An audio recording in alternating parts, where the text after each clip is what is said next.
One day I went to pick her at the cooking headquarters where she was working. I greeted her. We left home and parted very well. But when I picked her, I greeted and she was just answering me in syllables. Level 1. Level 1. That's how I used to say fine. When we go to Hill Station Junction, you know, they used to roast chicken there. So I just quickly packed. I went across, bought chicken. And if it were normal days, as soon as I hand over the leather to her, she said, let me test. Yeah. And she will just open the leather and pull something. But when I gave her the leather this time, she just carried the leather and put it behind the seat. He doesn't sit me and say, this happened, I'm not happy, let's sort it out. So one day I sat him down. I said, Press, sit down. Am I the only one seeing what is going on wrong? You never sit me down to say, this has happened. Let's talk about it. Let's settle it. I think the first test of our relationship came just 2 weeks after our marriage. I heard somebody say, if you want to offend a woman, don't eat her food. Food was ready. I refused to eat. We married in 81. Yes. Then in 89, I had a near fatal accident. Yeah. They said in the hospital that if he signs, he is signing at the risk of losing me. But he had told God that if he meets me alive, I will not die. My people came that I wanted to stay with me in the hospital. He said no. His people came, he said no. I cannot sleep at home when part of me is in the hospital. There was a time when I didn't know how my family would survive. Raising capital for farming and business was a struggle. Feeding my family was even harder. Then I found Light Microfinance Bank. With their support, everything changed. They empowered me to rebuild my livelihood and secure a better future for my family. Light Microfinance Bank, lightening up lives economically and socially. 45 years in marriage. Just hearing that, that's longer than I have been alive. It's happily together, spotlight, and we have with us a couple whose story I cannot wait to dig into. My name is Job Carson John, and I'm not alone. I am Erika Dare. What do you think about 45? 45 years. I'm wondering where I was. I mean, obviously not on Earth at the time. My name is David Josiah Porphy. I'm getting to 72 now. Wow. Married to this beautiful girl. Clock it. 45 years now. The marriage was blessed with 5 children. And from those children, we have 12 grandchildren now. Oh. Interesting. And I am Gerta Porphy, married to this young man. I think the first test of our relationship came just 2 weeks after our marriage. In fact, we just came back from honeymoon. And then I had been invited to speak in a church in Bukuru. And that morning, we were making preparation to go. We had been praying about. We've been praying about the marriage. But that morning, Sunday morning, I even wore the wedding suit with the flowers still intact. And she dressed beautifully. So I came out and I was waiting for her to come out. And of course, I thought she was just trying to put things in order. Then she came out and I see her with a bulging black polythene bag. So I asked her, what are you carrying? She said, guinea corn. I said, guinea corn? I said, what for? That since we are going to Bukuru, when we finish church, then we can grind and come back. And I didn't see the relationship between preaching and grinding guinea corn. So we started arguing. I said, no, leave it.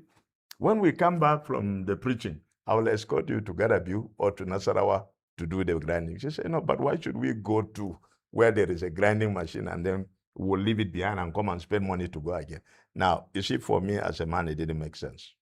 So we began to argue about that. He said, okay, since I don't want that, look, you are not the one that will carry the guinea corn. No. I'm the one that will carry it. But I was just imagining, you can imagine us arriving church with suits, look at, and then guinea corn. Corn. So I was just thinking about where would we keep this guinea corn? So that was in my mind.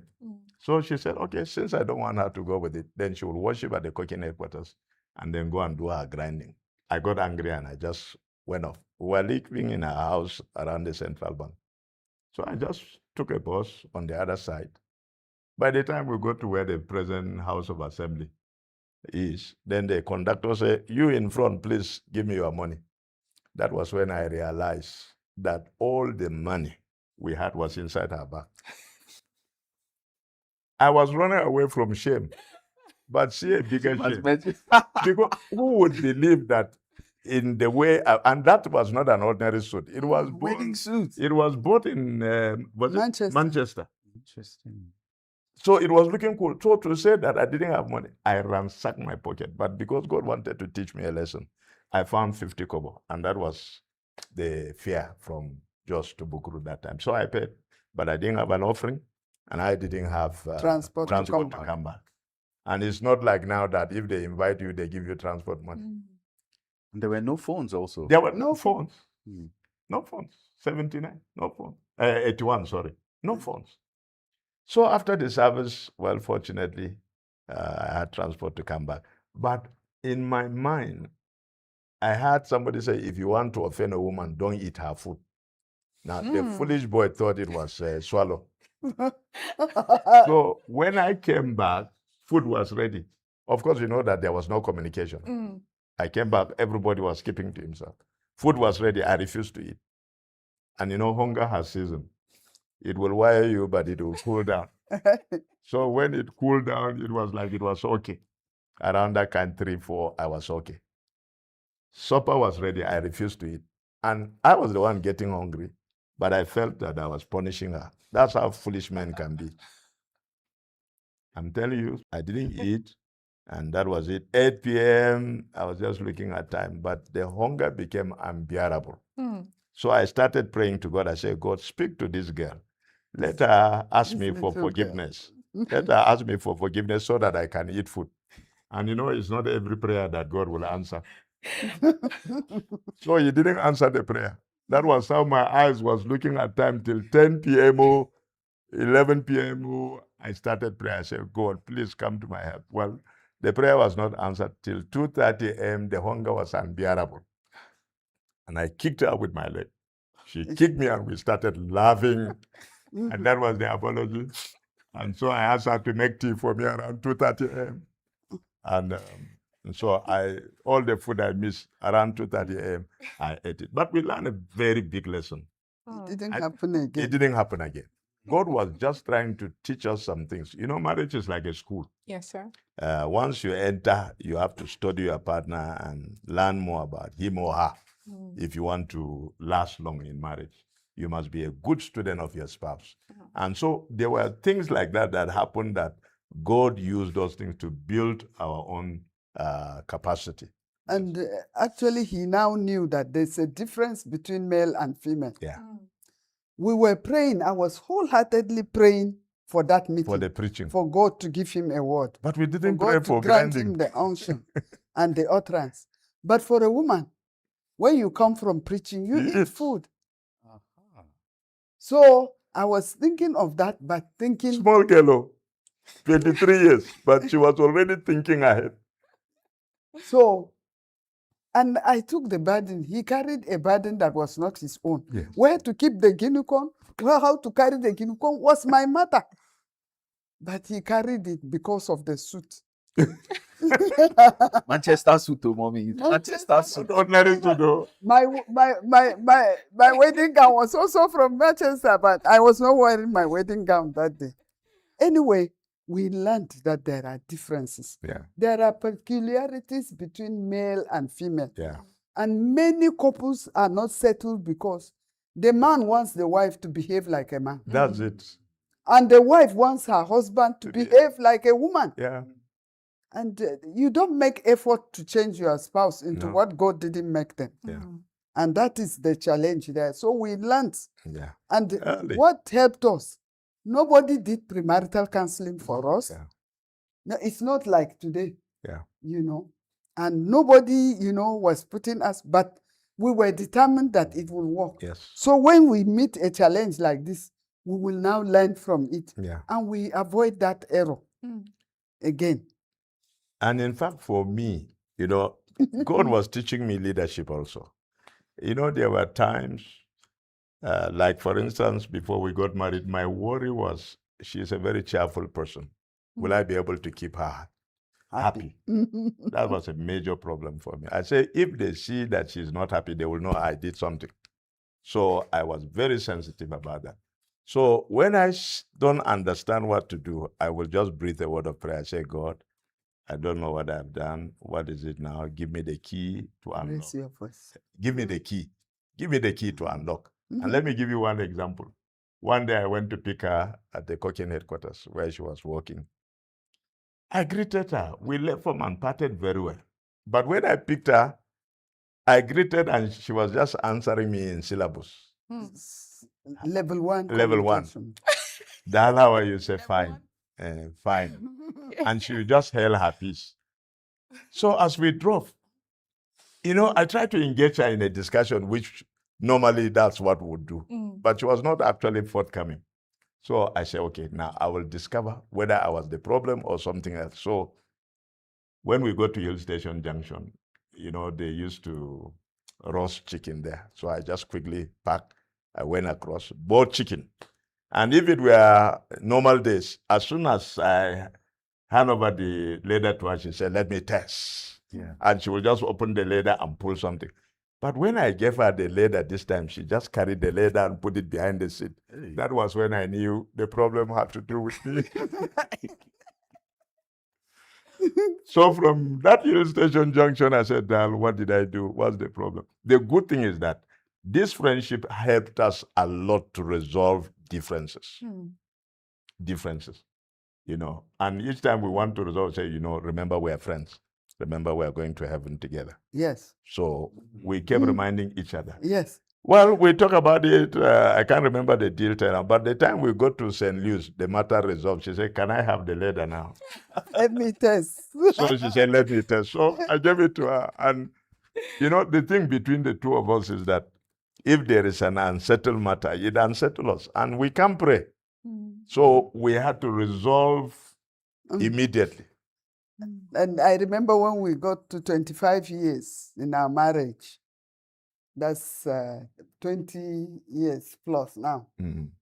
I was just reviewing our lives together. Have I spent 24 hours without talking to him before? And I found I couldn't find any day. Because how can a child of God not be talking with God while they are not talking with human beings? That's not normal. Because Matthew 5, verse 23 and 24 says, if you bring your gift to the altar, and there remember that your brother has something, or sister has something against you, leave your gift there before the altar. First, go and be reconciled. Then come and offer your gift. We are a praying community. Yes. People are praying all over the world. And fasting. Fasting 21 days, for 400 days. So, many days. But they are not talking to each other. Yes. We are breaking the law of God and trying to fulfill another one. So that we believe that if we are not at peace, we can't talk to God. We can't talk to God. So we will always reconcile. Yeah. We used to have we still do have our personal devotion separately. We have a couples altar together. Then we have the day we study the word together, two of us. This is apart from family devotion. This is to build our lives, to build our relationship, and work together and to catch up. In the event that something had happened, you have not had time. So during that prayer time, we'll sort it out. Because we are traveling to heaven together. And we have to work at that. It was in 1992 that God really helped us. When we had self-confrontation seminar that was organized by the Great Commission movement. Now, that taught us that You know, conflict is inevitable Mhm. in any relationship. Yes. When two people are working together and they are going a distance, chances are they will step on each other's toes. Sure, sir. If it is a sincere If relationship. it is a sincere If relationship. the wife is free to express her Yes. opinion and the man is free, Yes. they will clash. So we are so free with each other. So yes, even if there is a misunderstanding, we iron it out immediately. So, but in 1992, we learned that when in conflict situation, you don't look at what the other person has done. Look at what you have done. To contribute to the Yes, to contribute to the problem. based on Matthew chapter 7, yeah, verse 1 to 5 Yes. and verse 12. Yes. Mm. So in any conflict situation, we apply that principle. All right, my wife is not, I came, I greeted her, she was quiet or answered level 1 communication. Dal, how are you? Fine. Now, you know, some people will be angry because I'm greeting you enthusiastically and you are just answering me casually. But we learned there that when something like that happens, your role is two are better than one, isn't it? If one falls, the other will pick him up. So if she's answering kunu kunu, then I said, Dal, what's the matter? What's the matter? To help her out. Then we discuss it. And you know, the thing is that I look at it, what did I say? Did I do something? And then when I discovered that I said something that actually was offensive, then I said, Dal, I'm very sorry. I said the wrong thing. I said the wrong thing. And I apologize. Now, whether you are honest 0.1% is still a wrong before God. And when you apologize for your own mistake, the other person also apologizes for his or hers, then there is nothing to fight again. Yes, sir. In fact, you don't have to insist that they did this. No. That's not your role. Because both of us are Christians. Yes. Conviction comes from From the Holy Spirit. Yeah. When you find a man or a woman who doesn't have conviction, you know that there is a problem. Yeah. There is a problem between that person and God. Yes. And the Holy Spirit is not resident or has been silenced. We learned from that seminar that when there is a misunderstanding, I should focus My on responsibility is to judge myself. First, judge myself. And when I judge myself, and God, if I'm sincere before God, He will show me what I did or didn't do. And then I will first ask God to forgive me. And when somebody has sincerely repented before God, they can sincerely apologize to their spouse. In fact, one example is the one that I came out, she was going to office, and they were at the corridor with her daughter. I don't know what they were discussing. I just came out from my room, and I thought I heard the conversation. Then I answered, and I answered wrongly. Off point. Off point. And I saw my wife look at her daughter, and then they look at me, and my wife said, okay, she just left. And I drove off to go to work. And she just dropped off to go to work. And our daughter also left. Left there. So I was left alone. That was when I knew that I was off point. Now, when I went to the office, you know, the Lord convicted me, so I called her. Landline still that time. I called her, I said, Dal, I'm so sorry. It looked like from the way you people responded, I didn't key into the discussion. What I said was off point. And she said, it's okay, it's all right. But after we settled with her, but God said, you need to apologize to your daughter too. I said, but I didn't abuse anybody now. But God kept saying it. So I made up my mind that evening that, okay, during the evening devotion, what we will do, family devotion, I was going to apologize to all of them that I made mistake in the morning. So when we sat for our family devotion, I told them that the family devotion this evening will take a different turn. Daddy owe you people what? I owe you people an apology. Do you know what? Our daughter had shared it with the two others grown up. What happened? Do you know what? They just called us, Daddy, we knew you were coming to apologize. That they knew I was coming to apologize. So I apologized to them. And that ended the matter. And that taught us too that children are discussing parents. Yeah. And they're discussing what they are seeing and hearing. Yes. They may not be happy, but they cannot face you because you are stronger and you can shout on them. But children are discussing. So we learn to apologize to our children when we are wrong. Because parents, we want the best for our children, but our method sometimes may not be correct. And so good intention, but bad method. So we need to apologize to them too. Hello, this is Happily Together, where we share real stories of people thriving against the odds. Hit that subscribe button so you don't miss out on other stories. And remember, give it a like, drop a comment, let us know that you are there. Follow us on all our social media handles: Facebook, Instagram, TikTok, YouTube, and X. You don't want to miss out on more interesting stories. Remember to share this video so you can help someone out there find us. Now, back to the story.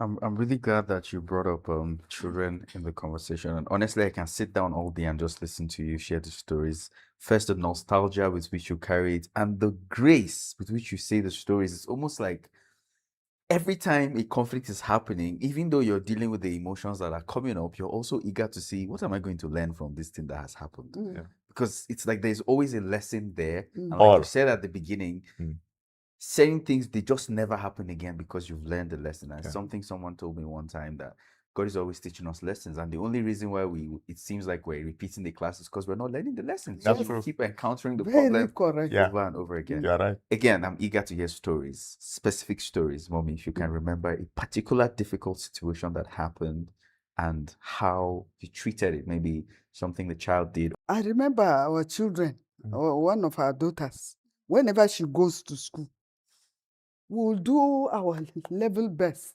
because we are church workers. We were earning so little, but we work together. Everything is together. Account is together. Everything up till today. Yes. So we give them what we can afford, and we caution them to watch how they use everything. But this one, by 2 weeks, message will come that everything has finished. So we plan that holiday we are going to discuss with them what is happening to you in particular.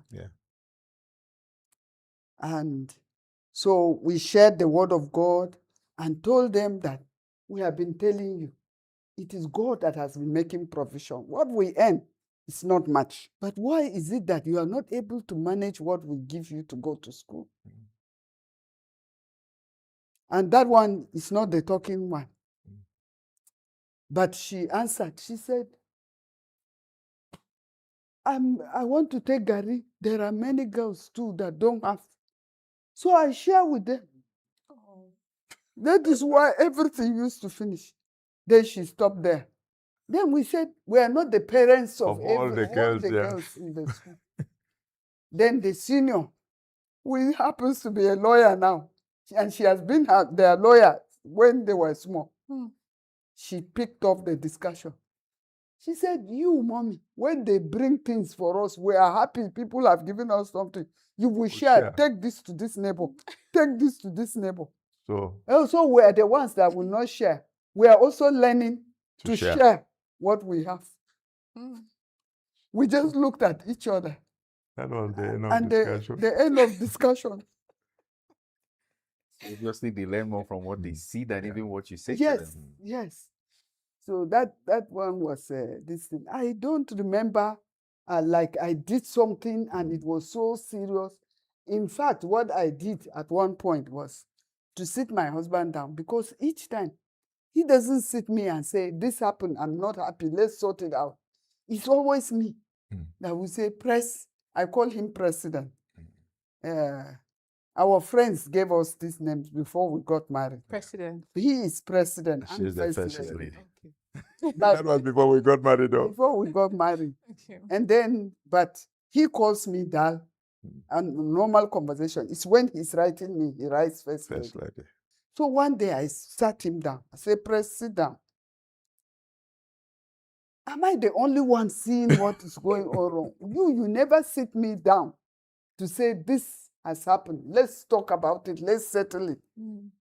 He said, there is so much good in you that I hardly see the wrong things that you are saying. So I scattered. I don't have anything to say again. You see, when somebody has said he sees so much good, you see, when we focus on the good in each other, Yeah. the things we used to do during courtship, Mm. if you were pointing wrong all All the the time, time. Marriage wouldn't have the taken place. relationship would not have matured to wedding Mm. or to marriage. When he said that, my strength left. Because what else will I say? You know her personality, she is meticulous. Yes. Meticulous. Mm. For her, there is orderliness. For instance, if we arrange that we'll be visiting in the evening, by my own nature, if I get tired, if she says, so let's go back, I say, Kai, I'm tired, I will not go again. But for her, yes is here. We had said we are going to visit. So let's go. So those were some of the areas that we used to clash. Yes. Right. I say, I'm tired, I can't go. You know, at one point I told her, I say, it looks like you care about the well-being of other people more than me. I say, I'm tired, then you say we should go still. So those were some of the things that bring this Our thing. But they are differences. not really serious things. And you know, sanguine, they can make promises very easily. But they can, if they go in, he said, well, the world will not collapse. That will not happen. Yes. That is it. But cholerics, we are leaders. We are decision makers. When I hardly make, even the children, if you call them today, they are in their homes. But if you ask them today, they will say, Mommy, please promise, please promise. I say, I don't make promises I don't keep. Before I promise, I've calculated that I will keep it. You know, the children they knew our personalities. So they would ask her for something. She will say no, right? But as I'm coming at the gate, they will run, say, Daddy, Daddy, can we do this? And without even thinking, I'll say, yes, yes, no problem. It's like to wish them away. Then they will shout, as I'm entering house. I said, what did you tell? Why are they shouting? I said, they asked for this. They said, I have told them no. And you are saying yes to them now. So we were contradicting each other. So we went back to the drawing board and said, now, if they rush to ask you for something, ask them, did you ask Mommy? So that was how we arrested that drift. So if they rush and say, Daddy, Daddy, did you ask Mommy? He said, oh. For instance, he preferred me to cook. And I loved doing all that. And sometimes I can finish making soups around 12 midnight. Wow. Clean everywhere, arrange everything. But the children one day, they came and met me in the kitchen. They were growing. They said, Mommy, you are cooking. You're doing everything. You are not giving us space to learn. Where are we going to learn? So we had to come to our drawing board. I said, Press, these children, truly what they said is correct. Yeah. Where will they learn? It has to be at home. I have to give them space, show them what to do, and withdraw from there, let them, So, but you have to manage some of the children's mistakes. After all, it has taken me many years to get to where I am.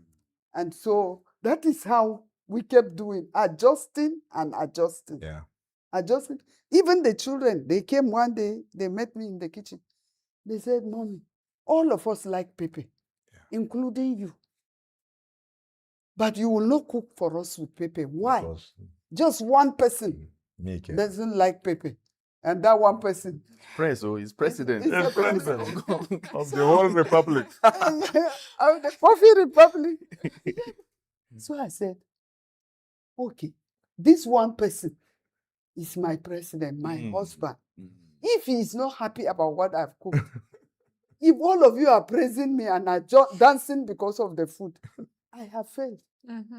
So I cannot this thing. But what I will do, I will grind pepper, I will make pepper this thing and keep. Anybody that wants pepper can fetch and put on their phone. Then they laugh. They say, husband and wife. I know you agreed before you went in and said, this thing, it must work. Yeah. And it will be godly to be done right. But was there ever a period when you were in doubt and asking yourself, God, is this really me? I'm tired. I don't want to do again. Was there ever a time, was there something particular that happened that led to that? If there was. On my part, Yeah. I have, in fact, never, not even once.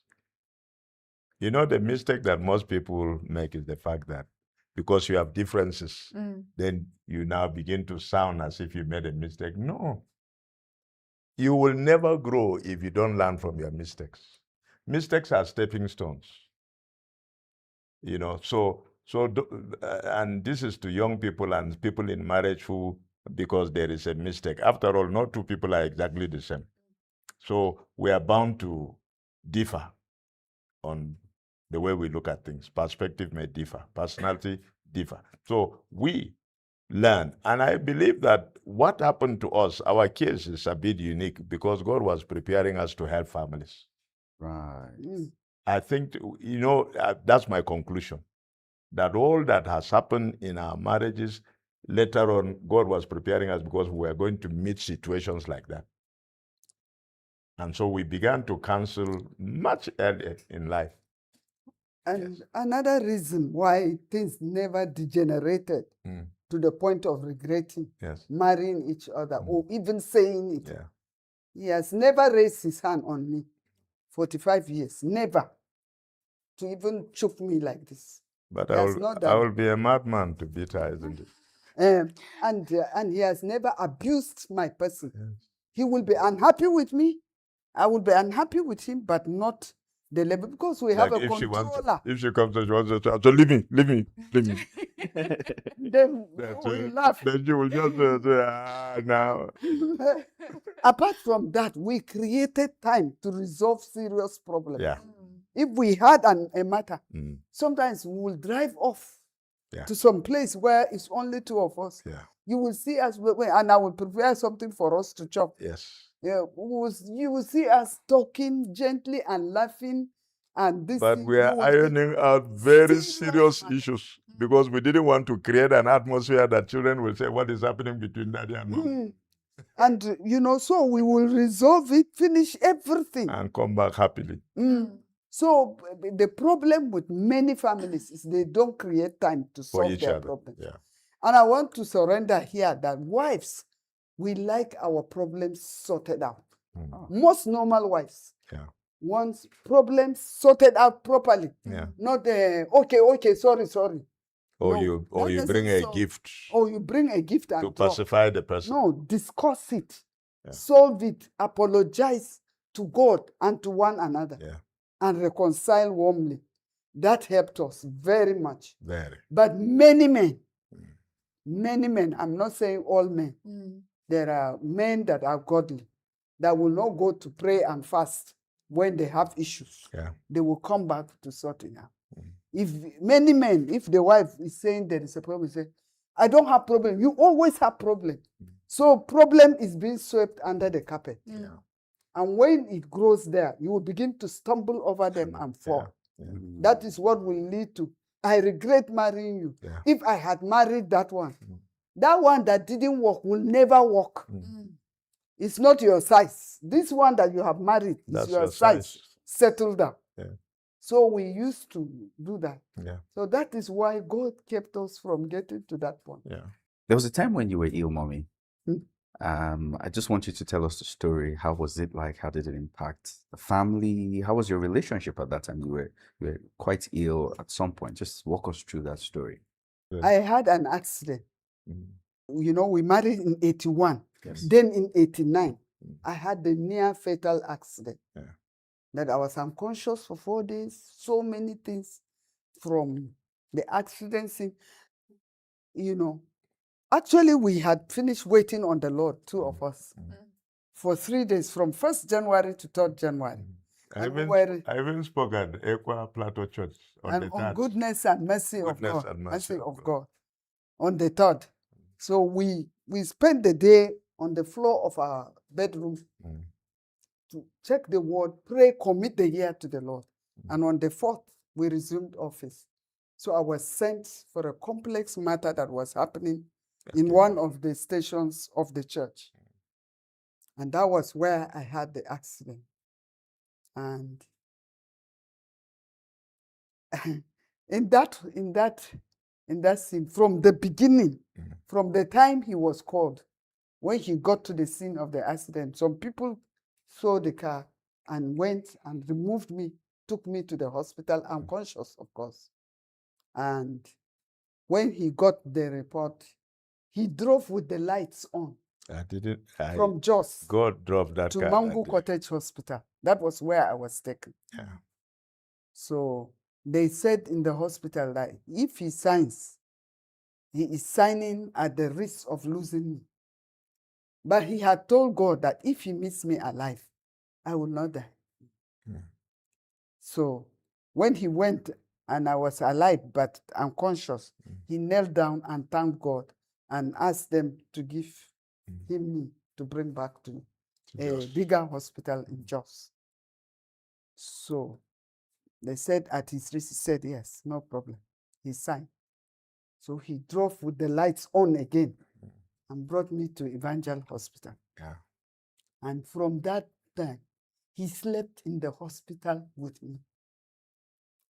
From Jenkwano to Juth, we spent 9 days because I had corneal laceration, glass caught my eye and poured the fluid. But they didn't discover till 9 days after the accident. And normally it should have rotted away medically. But God kept the eye. So I was transferred from there to Juth. After 31 days, I was transferred back to Evangel Hospital. Then after another month, they said, because the leg was in cast. My leg was in cast from the thigh to down. So it's not as if I was walking. I was being carried everywhere. So they now said it had reached a time that they should start doing physiotherapy. Yeah, physiotherapy. Physiotherapy to see. So I was referred to Mangu Cottage Hospital. Rehabilitation Center. Mangu Rehabilitation Center, because it's a church facility and they had equipment there. So when they went, they said they will first take an X-ray to see the joining of because from the knee down it cracked. And so they were joined, but they were joined wrongly. So it was like this. By this time, months have gone. We were now approaching September. The accident happened on 4th January. You know, while I was in Juth, the one nurse drove my husband out of the ward. That this is female ward. He said, I'm not here to look at any woman. I'm here to take care of my wife. She drove him, so he put the car by the window. He would come and check me if I needed bedpan, if I needed something, because I was not using my eyes, you know. In fact, my hair had to be removed because glass had entered my head. Inside the head. Yes, inside the head. So they removed that. In that Mangu, they said they cannot start physiotherapy because the joining was not, the leg was not put correctly. So they said there's a good hospital in Kano. So I was referred to Kano. They said, but you don't have money. It's a good hospital, it's a private hospital, but you don't have money. We said, just refer us. Yeah. God is in charge of our lives. So I was referred. And him and me went to Kano. My people came that I wanted to stay with me in the hospital. He said no. His people came, he said no. I cannot sleep at home when part of me is in the hospital. So I was referred to Kano. So in Kano, they rebroke the leg fresh. That was September. January 4th, September. They rebroke the leg. 4 hours. It took 4 hours. And put plates and screws. Yes, and screws. So he was the one. I was on the bed only. He will clean me in the bed. He will go and buy things to come and cook for us and so on. But I was the director of the cooking. And he even said that when he comes to Jos, he will open Taste and See restaurant. It was at Kano I learned how to cook. Oh. He learned how to cook. I learned how to cook at Kano. You It was know, a beautiful my experience. sister-in-law, the second to the last born of my husband, who was living with us, said, you know, she was wondering how he was going to cook. He said, no. She said, okay, since you are going with her, I promise you I will take care of the children because they were young. I will make sure I do everything the way mommy will do with the children. So she stayed with the children. So we went. Yes. So, you know, the good part of it all is that by the time I finish bathing her, preparing her, I give her tea to drink. She will say, drink something. I said, no, let me go to Kaswang Gandung Albasa. And buy Let me buy what I'll come and cook for lunch. She said, take something now. I said, no, I'm coming. By the time I return from the market, it's already 10 a.m. or past 10 a.m. He said, okay, take something. I said, no, let me chop what I will cook first. And she said, and so by the time I finished my meal, cooking, I was no longer interested. You know, that's the point I want men to know. They think that there is, what is the wife doing? That food is not ready. And it was there that she really, really pulled my legs. When I'm cooking, when it is 12:30 and the food is not ready, she will do as if she's looking at her watch. What have you been doing since morning? That up till now, food is not. And then In the hospital. And then she will laugh. I said, don't worry, it's your time. But I never remained the same with that experience in Kano. He learned that one room where no other children, nobody. just me.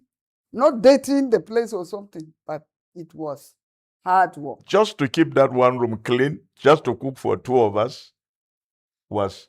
So I came back and I said, God, I thank you for wives. They are carrying so much that many men don't even appreciate. I'm telling you, no man can pay his wife for what she's doing at home. I'm talking about normal women. And normal men. And normal men. Yeah. Yes. So we have abnormal men too. There are abnormal men and abnormal women too. Yes. Because now we have ladies who marry and say that, you know, that I'm not the cooking type. I'm not the cooking type. Then what are you in marriage for? We met at the Kaduna Polytechnic in 1978. That was when I saw her. And she was our Bible study secretary, so she was very visible, a person in front. And so the idea actually dropped. It was a ministration from the Lord, let me put it that way, because she was rounding up our Bible study when suddenly I heard in my spirit, that is your wife. Now, the first reaction is that this is a holy atmosphere. Where is marriage coming into this? And so the natural reaction, I said, Satan, I rebuke you in Jesus' name. But the more I rebuke Satan, the more I had the ministration that it's not Satan, it's me. That's your wife. So that is where it began. 1979 was actually the year that I gathered the liver to approach her. 1979. Yes. He You had the 78. 78. Over a year. He had The vision. The vision. You had the vision in 78. 78. Okay. But it was in 1979, I guess around February or so, that I gathered the liver to approach her. Okay. So And on my side, I sensed that the fellowship was not going well. So I took aside 1 week to fast and pray alone for the fellowship. So each evening I came back from lectures, I would lock the door, open the windows, and spend time to pray for the fellowship. So until the 5th day, when I planned to round up on the Friday, because Saturday was going to be something else, that I came and locked the door, opened the window, started singing, and then knelt down to pray. Then I had a quiet ministration that David will be your husband. Oh, wow. So I got up and started rebuking the devil. I said, I'm not praying about life partner. Yeah. So why is life partner matter coming up? Because my prayer partner and I, one sister, my chief bridesmaid during our wedding, we used to pray behind the hostel in the night. So we always were praying about life partner. But one day we had a ministration that we should seek first God's kingdom and his righteousness. Yeah. And when it's time for our husbands, God will bring them. So I stopped praying about life partner. So I was now doing the spiritual, waiting on God for the life of the fellowship. So I was rebuking. I said, this is not my agenda. My agenda is not life partner. So that evening, I didn't enjoy my time with God because it's like, and you know, when God is speaking, he doesn't trouble you. Yes. He speaks, but it's peaceful. Yeah. Even if it's something that you are not ready for. Even if it's my death, God is telling me about, I will have peace. I will have peace. So I continued to struggle till bedtime, and I told God that you should speak to me clearly. I don't understand this. So I said two things. I've overheard him saying that in the compound where he was living, when he arrived and got the accommodation there, he had witnessed to several people and they had given their lives to Christ. So he started a discipleship class. So every Thursday, he would hold a class to build them up. So I had overheard him talk about that. So I said, he normally has discipleship class on Thursdays. Tomorrow is Thursday. When we go for fellowship, if God makes it that we meet, I will ask him, what will he be doing after fellowship? If he says it's the discipleship class, then I shook. What will it mean? But if he says it is not the class, then it is not God that has spoken. Huh.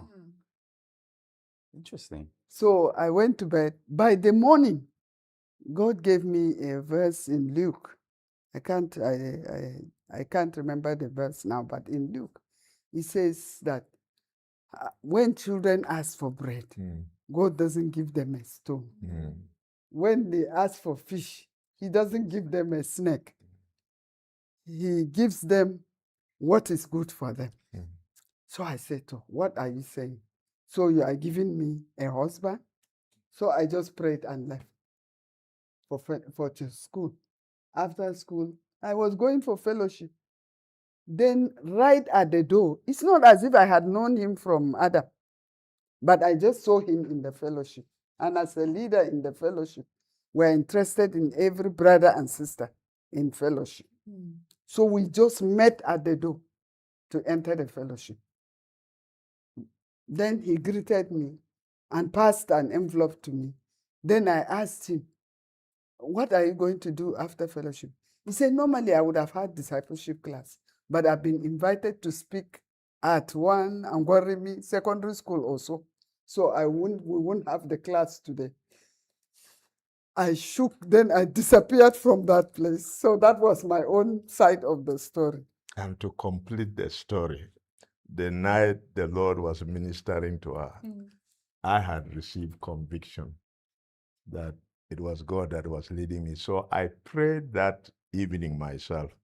I said, Lord, if your hand is in this matter, then create an atmosphere for us to meet. So actually the envelope she said I gave her, I had packaged it right from home. That when the opportunity comes, I'll just pass the envelope to her. So that was what happened. What was in the envelope? Exactly. What was in the envelope? Yeah, what was in the envelope? In the envelope, I had heard her mentioning something about the needs. Oh. So, and what was inside was 10 naira. This was 1979. 79. 10 naira was a big. Yes, I'm doing the math in my head. It was. And it might interest you, when I collected it, I put it in my bag and forgot about it. Yeah.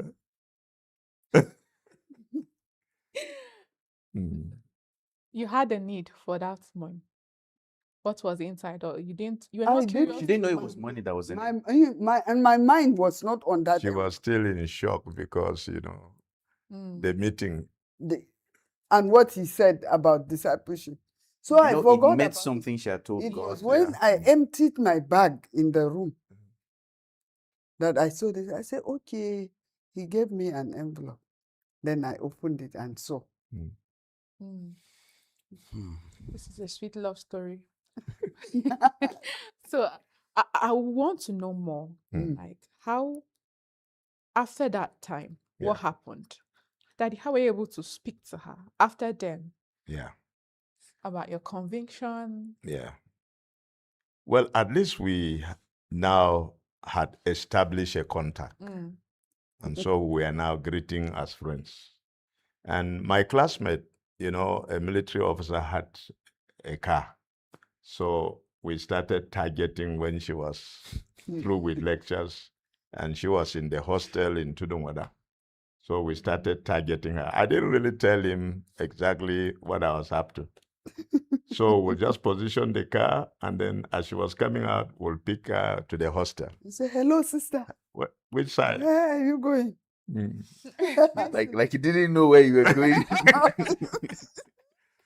So that went on for some time, and I became more convinced that I was doing the right thing. But actually what prompted my even going ahead to arrange to meet her, to approach her, was my friend. He said, Povi, tell me, this girl, are you interested in this girl? I said, no. He said, okay, I'm going to approach her. I said, be careful. As if it's his wife. I said, be careful. I said, don't even dare go there, because all these things that we are doing with you is because I'm interested. So it was actually after that I arranged for us to meet. And remember that day, when we met, I told her that this is actually not a vision. But I narrated what happened. And the fact is that I love her. And I would like to spend the rest of my life with her. And interestingly, I had told God, because it was the era of visions. Yes. And young people were confused, young girls with several brothers. In fact, there was a time in the school, in the fellowship, 3 serious brothers, and they are still serving the Lord today, approached me in 1 week. Oh. With visions. That they wanted to marry me. And there was no handset. So it was letters. So I spread the letters before God. And it was no, no, no, no. That was even before we met. So, and I had told God that any brother that will meet me and said he had a vision, I will not entertain him. Oh, and he said it's not a vision. That he should just tell me that he loves me. So, and that was exactly what he said. So there were multiple layers of confirmation. Yes. Interesting. Okay, so but let's dwell a little in the relationship phase now. At that time, even with these confirmations and the convictions, were there any specific challenges that you encountered? Sure. Well, the relationship was moving on very fine. But like I told you, she was a study leader. Yes. She was a leader in the fellowship.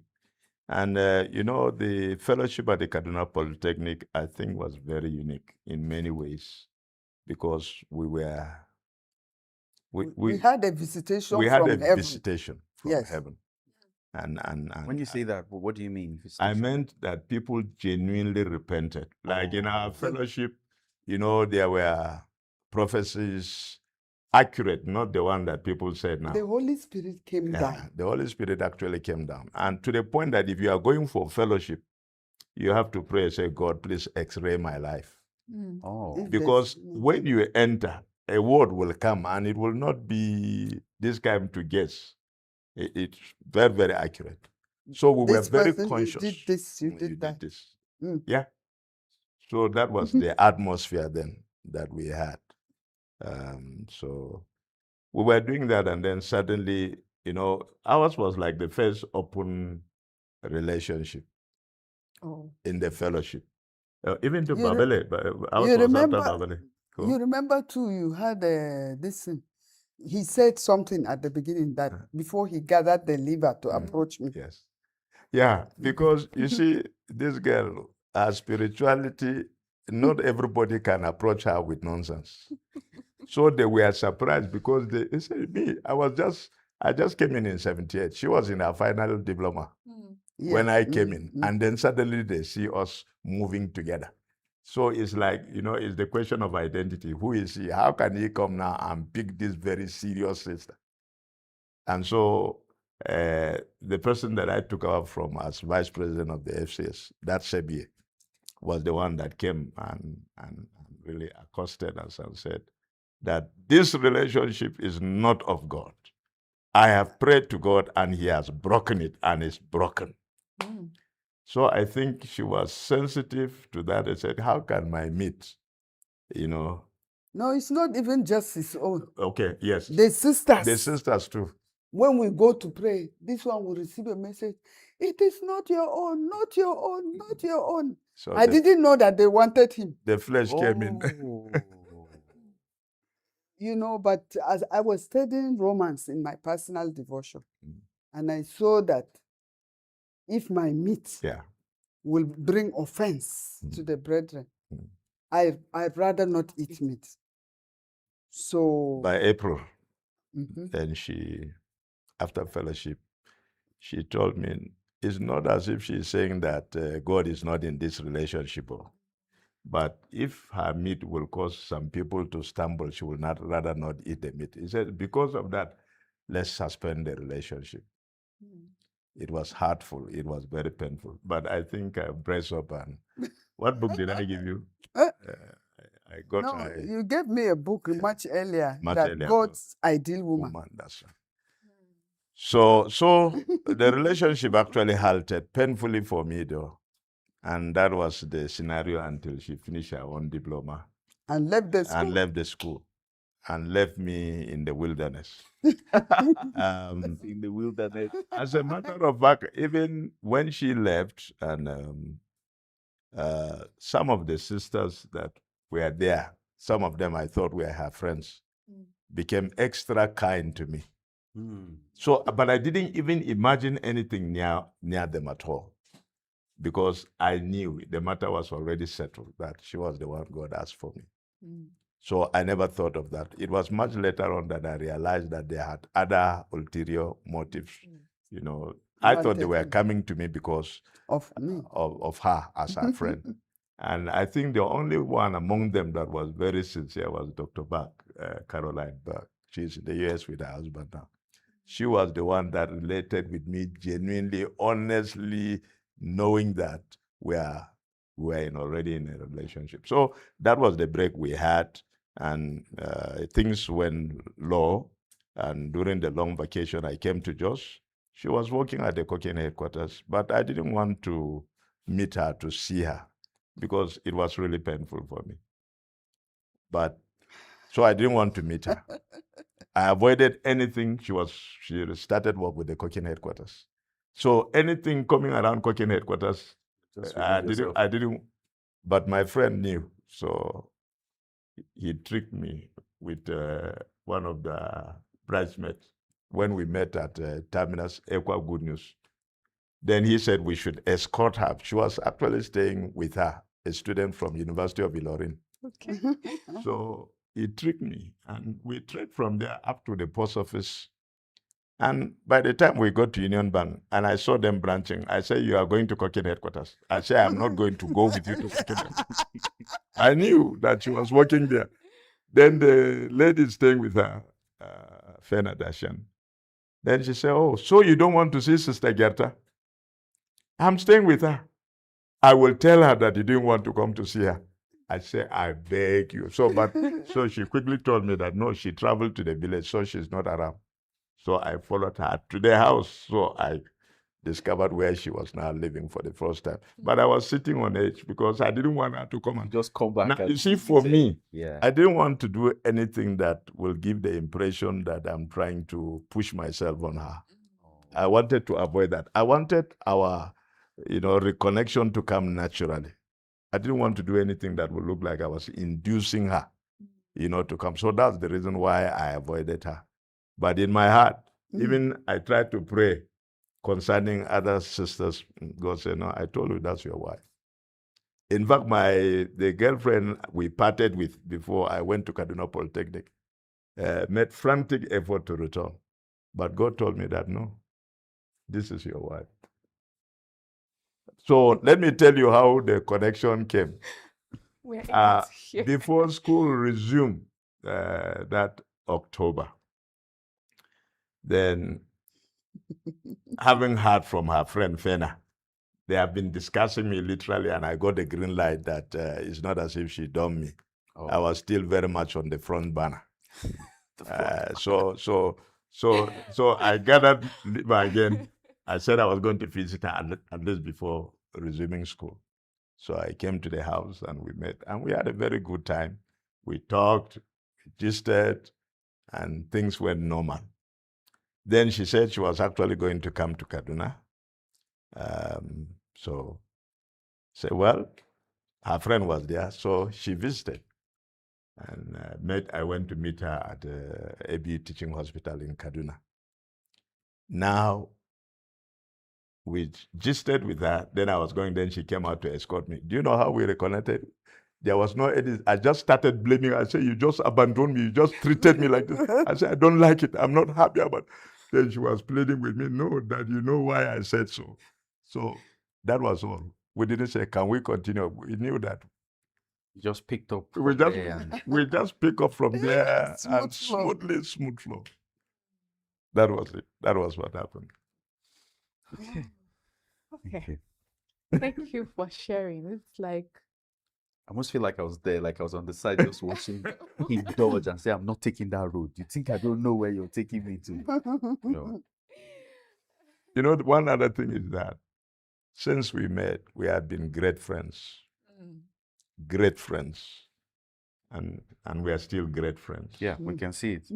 We can see it the way you speak.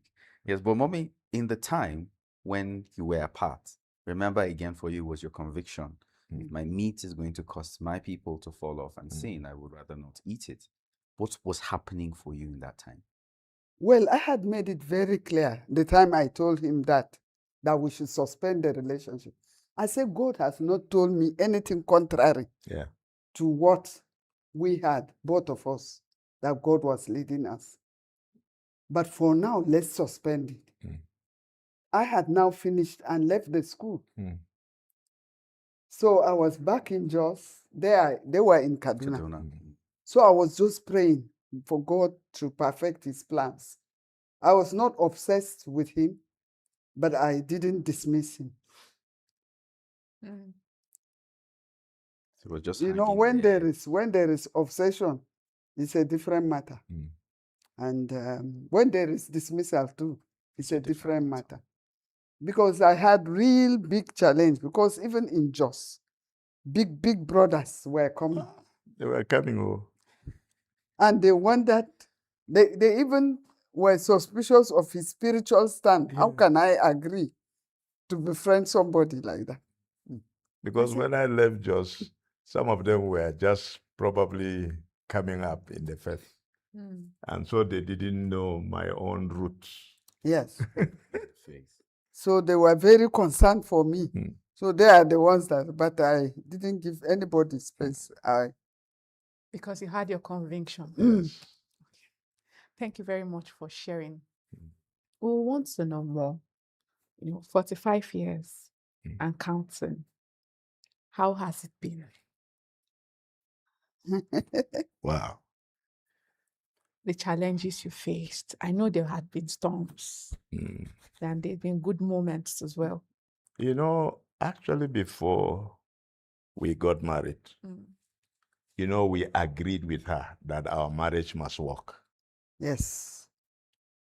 With the little we knew then about marriage, we agreed. We saw so many dysfunctional marriages around. At the time? At that time. But elderly people keep telling us, it's not like our time. So we assume that at the time it was easy. Up. You see, when they say not according to our time, they are talking about traditional norms.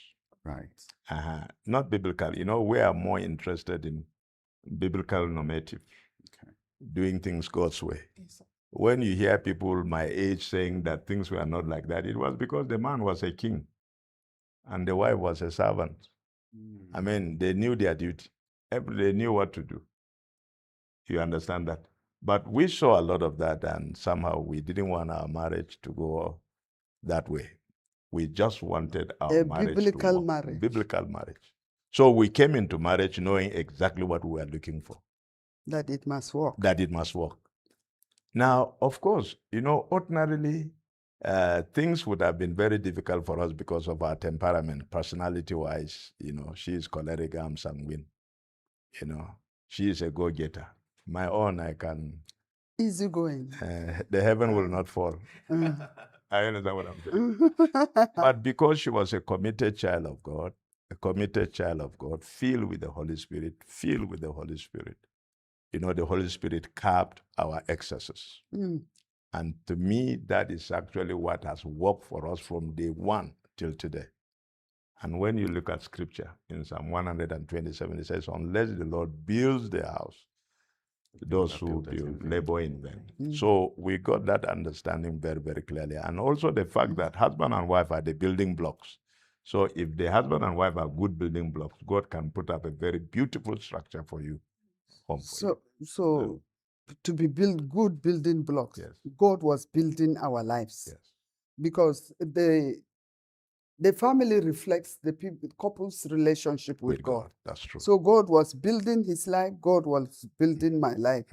And I think because we wanted our marriage to work, there were critical things we decided too, along with that, that we will not live apart on account of studies or work.